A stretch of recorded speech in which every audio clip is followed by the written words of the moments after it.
আচ্ছা জান, তোমার পেটে জাঙ্গর বাবু, ওই বাবু যখন হবো কনসিডারে তখন কি বানাবো? কে ফ্রি ফায়ারের গেমার বানাবো? ওরে আমার লক্ষ্মী বউ, একেবারে আমার বোনের কথা কইছ।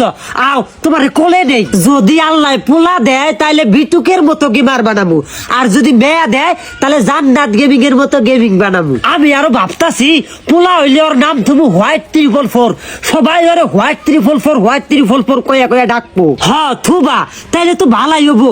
আর হ্যাঁ, ওরে শুধু খালি নামে বিটুকে না, ওরে কামেও বিটুকে বানান রাখবো। ওরে ভালো একটা আদর্শ গেমার বানানোর জন্য আমার যা করার নাকি আমি তাই করবো।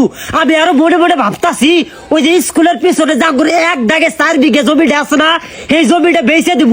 এই জমিটা বেচে এখনই একটা পিসি আইনে থুবু। পোলাই যখন ওই এই দেখবো বাইক কম্পিউটার পিসি, তখন তুই পিসি বলাইতে বলাইতে অভ্যস্ত হবো। আর তখনই যখন তুই পিসির মধ্যে ফ্রি ফায়ার গেম ডাউনলোড দিব, তখন তুই গেম সম্পর্কে সব বুঝবো। কারণ ওই যে ছোটবেলা থেকেই অভিজ্ঞতা হয়েছে পিসি টাইপের টিপে টিপে